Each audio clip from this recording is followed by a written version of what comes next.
Hi, and welcome back to another exciting episode of Feels Like Home Remodeling, where you're going to learn some tips on how you can improve your lifestyle and comfort with remodeling ideas you can live with your fabulous and ever popular host, Brian Powers of Powers Family Construction. Brian, how you doing? I'm doing great, Michael. Everybody's glad to see you. You can hear they're excited. This crowd is amazing. I'm going to wave my hand and watch. They just stop like that. That's amazing. It's power and control. Guys, one more time. And off. Hey. We've got these guys trained. All right. Not chained, trained. Sorry. Yeah. Red to the lips. Yeah. Got stuck there. So, Brian, what is today's topic? Are we going to do like part 2 of what we did last time, or what? That's exactly right. So, planning your project, part 2, how to hire your contractor. Last week we talked about, do I do it myself? Do I hire a handyman, or do I need a contractor? So this week we're going to move forward into how do I hire a contractor? What's important to know? Let's do it. Tell me what's important to know. Well, the first thing is, right, you got to make sure that they're properly qualified for doing the type of work that they're doing. So that they're licensed and that they have a license in the category of the type of work that you're interested in doing. So CSLB, Contractor State License Board, will give you that data with the person's name, the company name. You should be able to find out more about their company and what they're licensed for. CSLB.com? Yes, CSLB.com. Thank you, Michael. That was good. Okay, cool. So what else do I need to do? Where else do I need to go? Well, once you've secured a contractor that you can contact, one that'll actually call you back. That's another, unfortunate thing about our industry is that there's a lot of guys out there that don't. Do they all, like, maybe formerly used to work for the DMV or something like that, and they're trained not to call people back? I'll tell you what, it really has to do with the kind of people that generally get into the industry.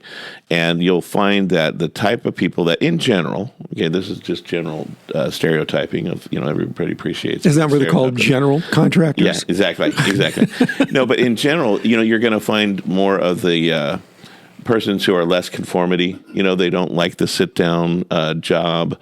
They don't like to, have a desk job. They don't like to conform to particular hours and ways of doing business. They do independent contracting to be independent.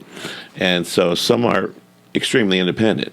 So the norms are that you'd expect that your contractor would call you back. That's kind of a first step to make sure that you've got good, clear communication with the person. And just getting them out to your home and returning a phone call would be step 1? Step 1, yes. Step 1. Please return my phone call. Yeah, I know it's funny that you have to talk about it, but it's really true. And a lot of people have a lot of trouble with that. What's step 2? Step 2 would be something like, looking to find out if the contractor has the proper qualifications, for what it is that you want to do. And that is going to be like, do they have the licensing that is required, and do they have the experience that is required? And that's going to find out from their references. It's going to find out, learning more about them. What's the type of company that they are? Are they a landscape company? Are they a remodeling company? Are they a framing company? There's a lot of different types of contractors out there. So just honing in on, do they do the type of work that you want? Obviously, asking them is the first step, but then also looking into what it is that you want, because you might need somebody that has more experience or multiple trades, but not necessarily a general contractor, but someone who could do both.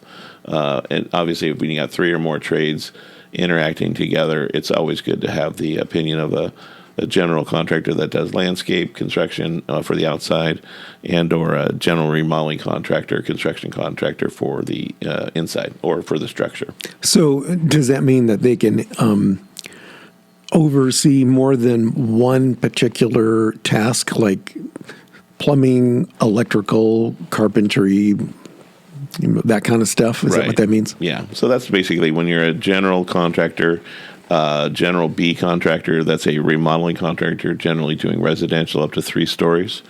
And those contractors, which is how we're licensed, they generally have the ability to manage a project with multiple different contractors as well as different needs as far as the type of work that needs to get done.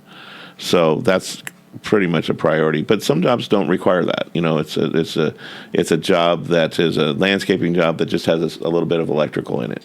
So in that case, a landscaping contractor, could legally acquire a subcontractor who had the proper licensing in electrical to do the electrical portion of that work, as long as it was a smaller portion of the work, is not the major portion of the work. Cool. What else do I need to know? Well, I mean, basically, as a contractor, someone that you feel comfortable with. I mean, the idea is, will he call you back? That's step one, right? We already talked about that. But step two is, if you have hired him, you've checked the qualifications out, you find that he's licensed with the state. We didn't really talk about insurance and liability at this point, but we'll talk about that in maybe just a bit. But really, is this person someone that you can work with? Meaning, how are they on the phone? How are they in person? Do you get a good feeling with them? And their references, some of the questions that you might ask the references is, did anything go wrong? Did anything, was there any conflict that went on, and how did they handle it? What was that like? What was the experience like, when something didn't go right? Did they fix it right away? Did they immediately try to, skirt it? Or did they hit it right on and handle the problem? And how do they make them feel at the end? Because a lot of times people won't say things because they don't know. They think something might be wrong, but they're intimidated. They don't want to say, oh, is that right? And then, of course, later down the project, they didn't say anything. And then the thing becomes the thing they saw or they thought of, they didn't ask the question on, maybe becomes a trouble source. And it's not corrected, it's not fixed, and it's not right, and they still feel bad about it. And then it becomes now a big problem. So it's always important to be able to feel comfortable talking to your contractor.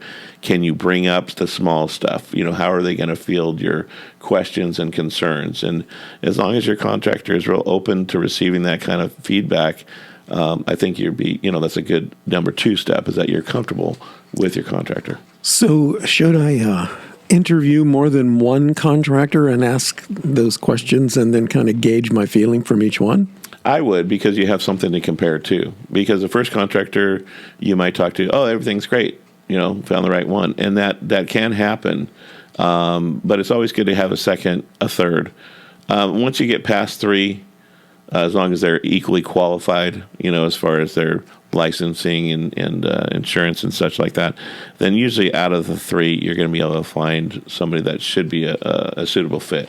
I know some people that have done 5 and 10, but there's so much time that goes into that, that it's really 3 is usually an appropriate number to plan. 3 seems good. So it's kind of like finding a doctor. You're going to want more than one opinion. Well, definitely, because there's going to be opinions about the way that they're going to do it, everything to the costs, maybe the type of materials that might be suggested to be used. So, that initial research we talked about in the previous episode is really important to kind of find out, more about what you want. But the contractor is there to help you figure out what you want. And sometimes a designer is appropriate, depending on how extensive the project is and how many questions are going to be and how many choices are going to be. Having a designer is quite a benefit. It does increase the cost, but it also increases the quality level immensely in a lot of cases. For us, luckily, we have in-house design and opportunities and things like that, so we don't have to reach too far. But we do have those that we can reach out to when they're getting a little bit larger projects, and there's going to be a lot of those types of decisions. For the contractor, average contractor, they don't want to get involved too deeply in those decisions because that's where a lot of randomness comes in. And it can really stall a project or frustrate a contractor when the customer can't make a decision and they need the decision in order to move forward. And it's notable that, why wouldn't the customer have questions or not know something? So having the right team in place is really going to be about, having a well thought out project plan. And that's also, if the plan's big enough, then drawings and architectural renderings and design work would definitely be something to consider. So I have a question about cost. Yeah. So let's say that I call a contractor and we have everything laid out, and this is the job, this is the scope of the project, we're going to do all these things, and this is the cost. So is that, once you give a quote, are you committed to that bottom line quote? And what happens if there's overages? Now, I would understand that if the client goes, well, now I want you to do this instead of that, which is going to incur more cost. But let's say that none of that transpires. And it comes to the end of where you're getting close to the project and you discover, oh my gosh, I'm like $1,000 short. As a customer, would it behoove me to ask you that question? What happens if you come in a little light on this? Who picks up that extra cost? Am I on the hook for that, or are you going to tack another $1,000 on there? And how do I know that you're treating me fairly and not just trying to make an extra $1,000 because you got to make a car payment? Right. Yeah. No, that's a great question. I mean, typically speaking, when you're doing your planning, that's where a lot of this comes into play. If a contractor is sharp, he will help you along the way to note where the discrepancies are or where the unknown costs might be. For instance, for me, there's a caveat within any contract that says if there's something that's unforeseen or that's not knowable. For instance, like typically in remodeling, right? We do some remodeling work. We find that there's dry rot. Or there's some kind of pest damage, or there's something that's going on that you couldn't see until you opened it up. Who handles that? Well, the contractor is going to have to get it handled in order to finish the job, but where does the cost come from? And so typically speaking, most contracts, for a contractor, they would have a stipulation in there. If there's something that's unforeseen, which I would say is appropriate, then that has to be negotiated at that time. That you're looking at it, okay, well, nobody could see it, so here's what it's going to be to fix that, and that'll be a separate and above and beyond cost. So typically when I'm planning with a client, I'm already having them prepared to have a budget in mind that could allow them to flex a little bit with their budget for these unforeseen things. And one of the things that's unforeseen is a person changing their mind.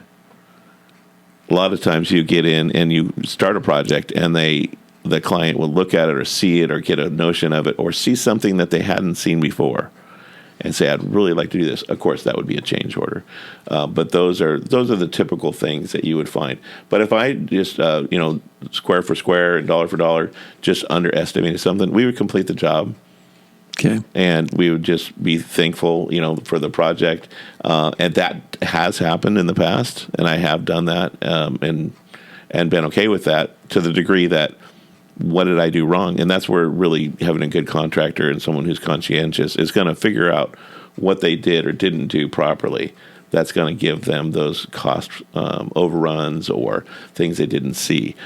In our company, I've been doing this since 1987, done most projects multiple times, and have had those mistakes where you run short or something like that. And the bottom line is that you've got to have a good understanding of where your costs are at. And today, one of the biggest caveats is that our estimates now are only good for 30 days.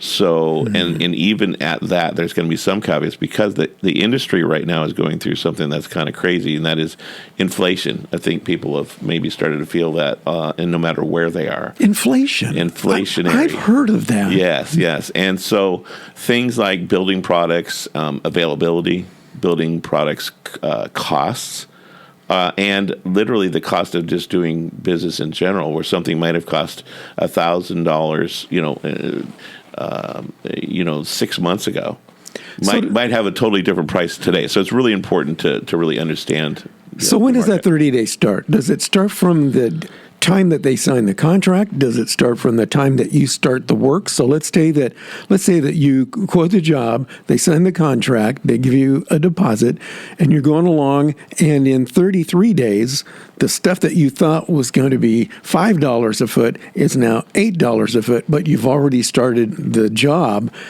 Does that 30 days come into play, or it's like, well, we're kind of stuck with it? How does that work? Who's on the hook for that extra cost? ultimately, it's going to be a process of trusting your contractor and making sure that the proper due diligence has been done. The answer to the question that you gave, which was 30 days, the estimate. So if like, let's say you did a proposal, typically that estimate, and it may be a shorter time depending on the estimate time cycle between the time you wrote the estimate and the time they sign the contract. That 30 days is usually where that estimate time comes in. All right. However, once this contract is signed, in any contract that we provide, there's always the act of God or something outside of our control that we would have to then negotiate. Because what you wouldn't want to do is put someone in a position, like let's say I hired somebody and they say, oh, you told me it's going to be $1,000 and now you tell me it's going to be $1,200. Well, you can't get the parts for that anymore and it's going to cost more. Well, you should have added more in there. That's fair. But is that the kind of business that we want to do with people? Is that, that's fine. If that's a business deal, it's a business deal, and we'll know. But usually with your contractor, you're going to want to have a relationship and you're going to want to have an understanding. So that way, when something does come up like that, maybe meet them in the middle. Maybe have an understanding of, hey, look, I'm not paying any extra costs, but if I want to change something or if I've done something, that's caused an extra cost, then let's take a look at those individual, on a case-by-case basis. Well, that seems reasonable. I think the key is to hire a contractor that you trust and have some faith is going to treat you right and not going to overcharge you and just they're going to work in your best interest. In my mind as a business owner, I try to work with the long term in mind because I don't want one job. I want the customer for life, because I'm sure you've had the experience where maybe you're doing a remodeling job and 2-3 years later they call you back and go, oh, now I need to add a spare bedroom, or can you help me do this? So I think that probably comes into play a lot. Well, definitely in the decision-making process for us, as our company, we're always looking to make sure that we're giving the best value and then giving our best quality service to our customers. Because they're the ones who will refer us, they're the ones who will call us back. And even just as recently, it's just ironic. Just the other day, we had a client call us back from a job we had originally done 31 years ago. And we actually came back on to do another estimate for another project after 31 years. They were able to find and locate us after all that time. Just goes to show you the power of just doing a good job the first time. It's amazing. It seems simple, but it is something that a lot of in the industry struggle with. Doing a good job, or being honest, or being on time, or doing it ethical, just being ethical in general. But I think that's kind of today's society. You're going to find unfortunately, a lot of that out there, and people not looking out for people. But that's what we want to do: take care of our customers. Cool. So, is there anything else I need to do to plan my project? Well, we're going to talk about the details on some of the things you want to make sure that we talk to about your. When you get down to finally choosing your contractor, some of the things that you're going to want to look out for, as well as making sure that you're protecting yourself, and how to take a look at that contract. Sounds good. Any other final words of wisdom before we bid farewell and adieu? No, just get out there and think of new projects all the time.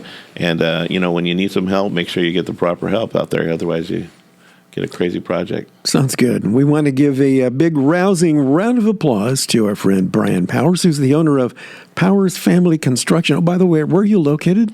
Oh, we're located in Southern California, serving Orange County and South Long Beach. You got a phone number that somebody can call you if they need you? Yes, it's 949-488-3207. Do that one more time. You've got those dulcet tones going on. Okay, 949-488-3207. You can find us, online as well. Cool. Brian, thank you very much. Shall we have the crowd show their appreciation? Appreciating is always wonderful. Fabulous. Okay, guys, I'll see you later. We'll be back again next week with another edition of Feels Like Home Remodeling with your host, your friend of mine, Mr. Brian Powers.